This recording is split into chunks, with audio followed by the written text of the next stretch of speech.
Bonjour. Ce dimanche encore, nos lieux d'église ne peuvent accueillir de culte à cause de la situation sanitaire qui nous touche tous. Par cette vidéo, nous voulons, comme les autres dimanches, les autres semaines, mettre un temps à part dans nos vies pour la prière, la méditation, la réflexion personnelle sur nos existences propres. Prendre un temps de spiritualité tourné vers le divin. C'est pourquoi nous commençons ce moment de prière par cette invocation. Malgré les circonstances, nous croyons que Dieu est présent à nos côtés. Nous l'invoquons dans notre cœur en reprenant ces paroles du psaume 48. « Ô Dieu, j'élève mon âme à toi. Mon Dieu, je mets en toi ma confiance. Amen. »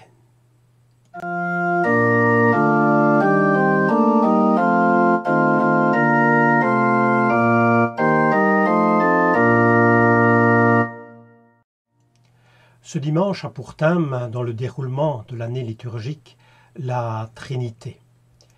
Nous sommes invités, en ce dimanche, à lire le psaume 8. Il est intéressant de le faire en ces circonstances.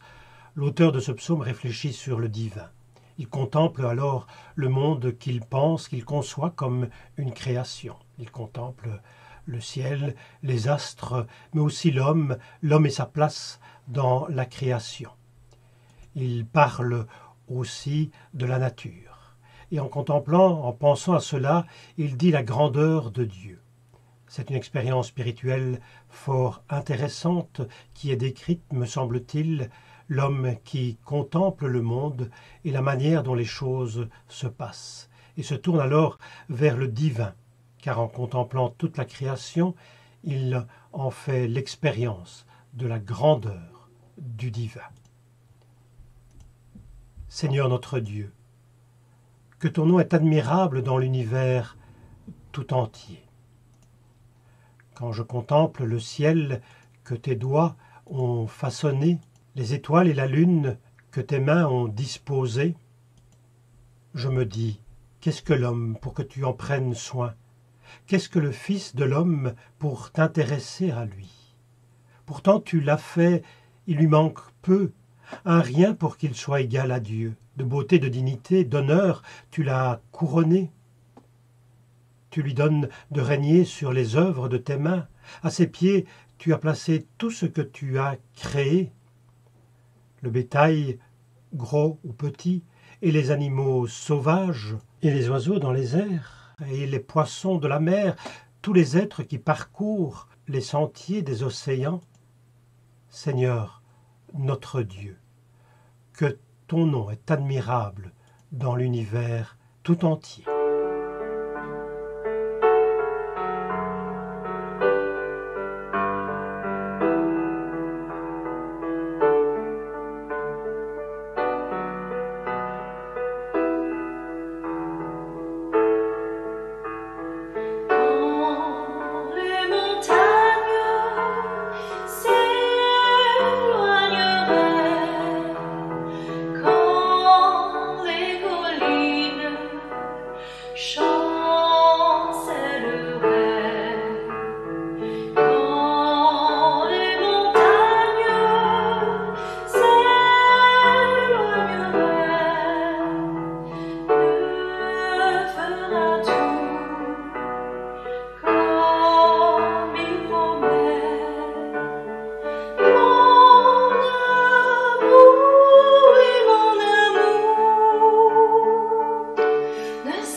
ce dimanche, le dimanche de la Trinité donc, 3 textes bibliques nous sont proposés à la lecture.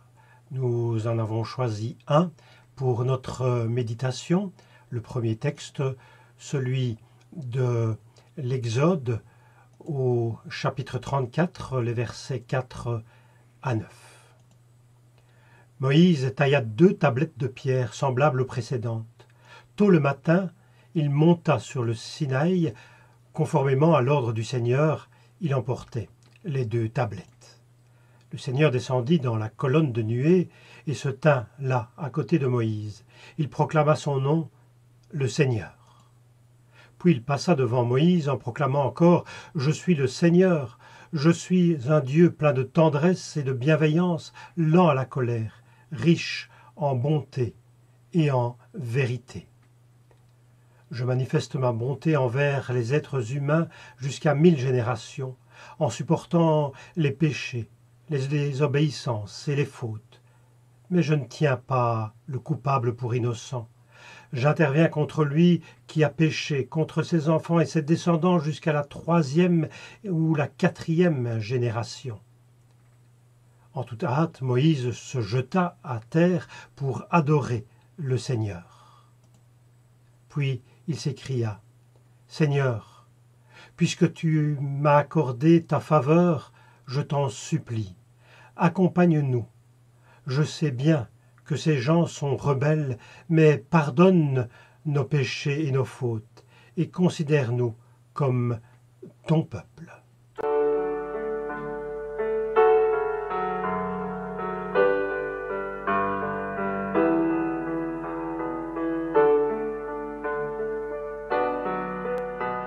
Cette lecture de quelques versets du livre de l'Exode proposé par nos listes de lecture biblique pour ce dimanche est un extrait d'un des grands textes de l'Ancien Testament. En lisant ce passage du livre de l'Exode, nous pouvons nous interroger sur la vision du divin que l'auteur ou les auteurs de ces textes avaient et ont voulu faire passer à leurs auditeurs et à leurs lecteurs. Évidemment, les textes bibliques ont une histoire parfois longue d'ailleurs. On a fait bien des hypothèses sur leur lieu de rédaction, sur les raisons de leur apparition, sur leur transmission aussi, et sur beaucoup d'autres choses. Ce faisant, n'oublions pas que ces grands textes de la Bible ont aussi des auteurs qui partageaient au travers de leurs écrits leur vision du divin. Leur vision du divin à eux et à leur milieu, peut-être aussi d'ailleurs parfois en opposition à des adversaires.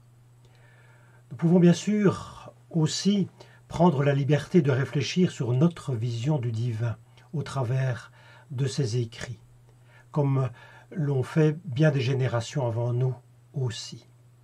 Il me semble que, ce faisant, nous sommes unis avec nos prédécesseurs dans la foi. Même s'ils sont différents de nous, ils nous accompagnent sur notre route aujourd'hui.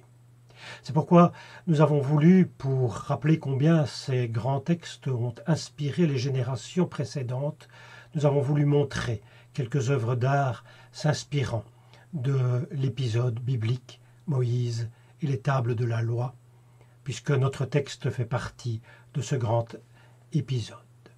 Vous en découvrirez quelques-unes tout en écoutant cette courte méditation.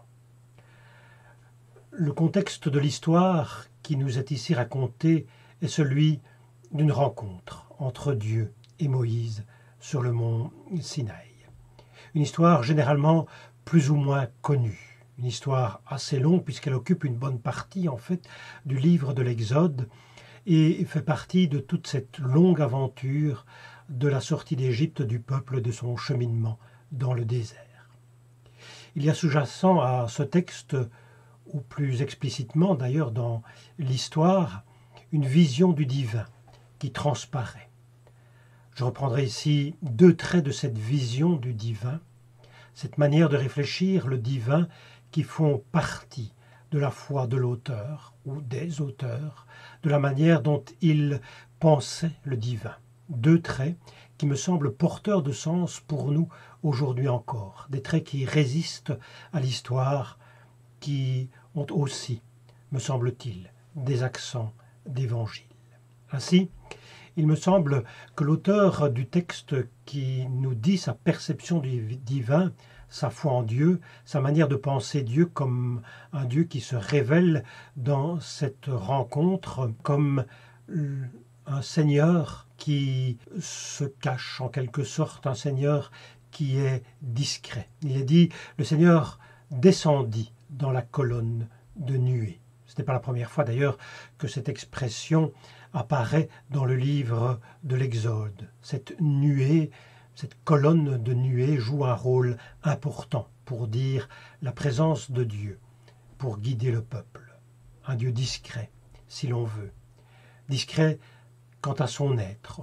L'auteur nous dit sa foi en un Dieu qui dit simplement « Je suis le Seigneur ». Le texte utilise ici le tétragramme traduit par Adonai, le Seigneur, l'Éternel.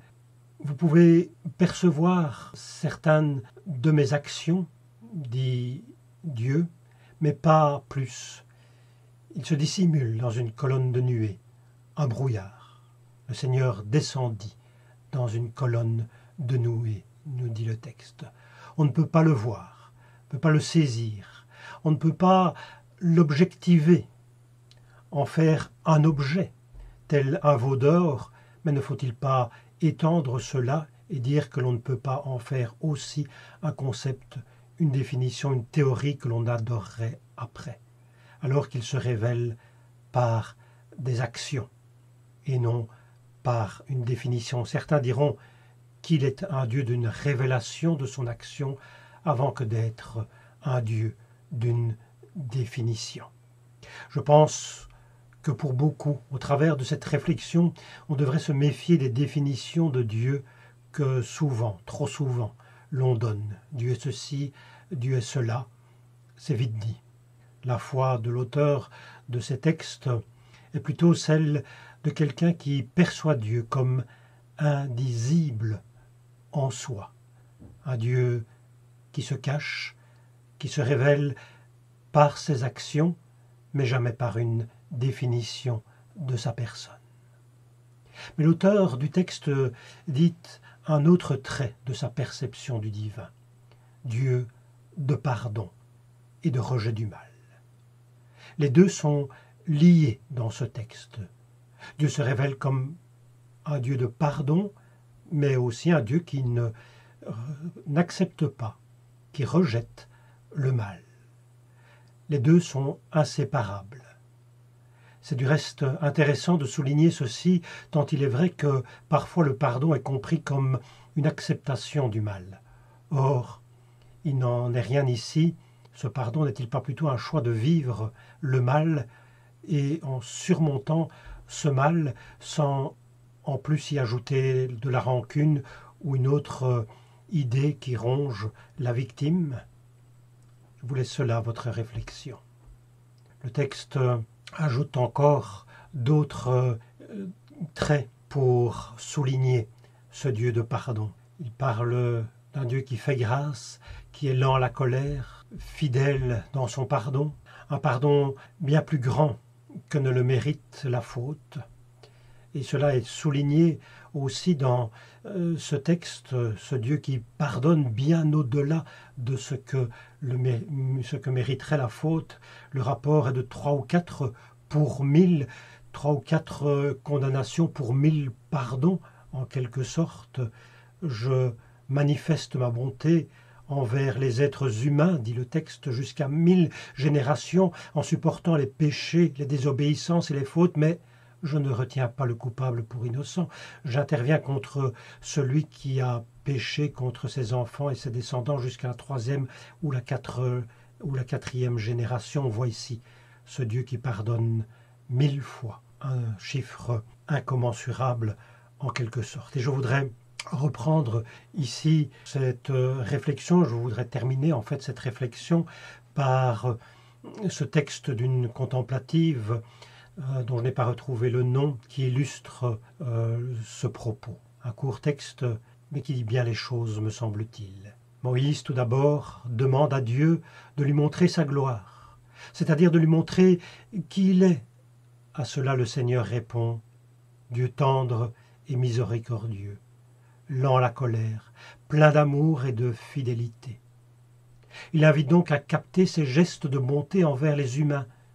Il scande les réalités les plus aptes à nous faire saisir sa mystérieuse réalité.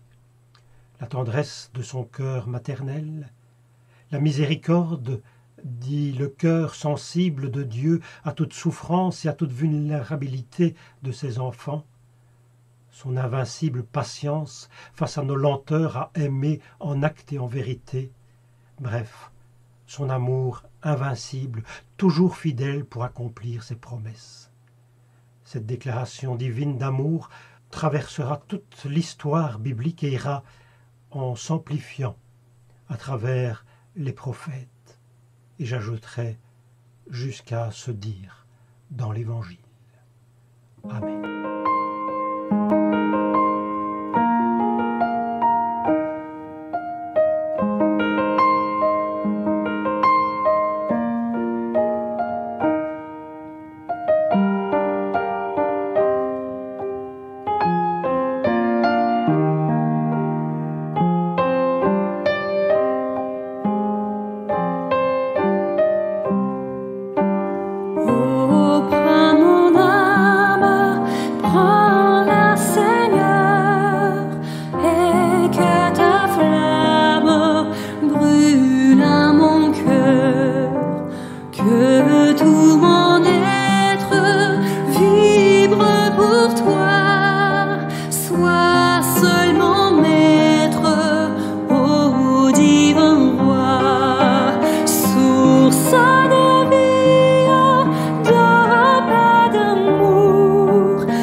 Seigneur, Dieu trois fois saint, toi qui es la source et l'accomplissement de toute vie, accorde-nous d'avoir part à la plénitude de ta vie.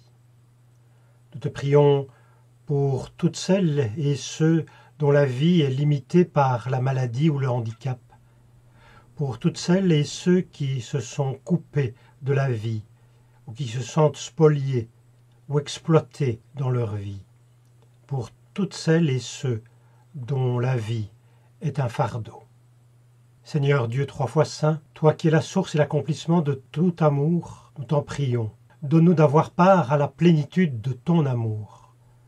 Nous te prions pour tous ceux dont la soif d'amour a été déçue, pour toutes celles et ceux dont l'amour est abusé ou exploité, pour toutes celles et ceux dont l'amour s'est refroidi et transformé en âne. Seigneur, Dieu trois fois saint, toi qui es la source et l'accomplissement de toute communion, nous te prions, accorde-nous d'avoir part à la plénitude de la communion avec toi, avec le Christ et entre nous, dans l'unique esprit. Nous te prions pour toutes celles et ceux qui sont seuls, abandonnés ou aigris, pour toutes celles et ceux qui se font rebuter et qui sont méprisés, pour toutes celles et ceux qui font de leur vie et celle des autres un enfer. Seigneur Dieu trois fois saint, toi qui es l'origine, la source, le centre, le but et l'accomplissement de toutes choses, donne-nous des yeux ouverts pour te reconnaître, donne-nous des oreilles ouvertes et attentives à ta voix et à la voix de notre prochain, donne-nous un cœur qui se confie en toi, soit autour de nous comme la lumière du jour.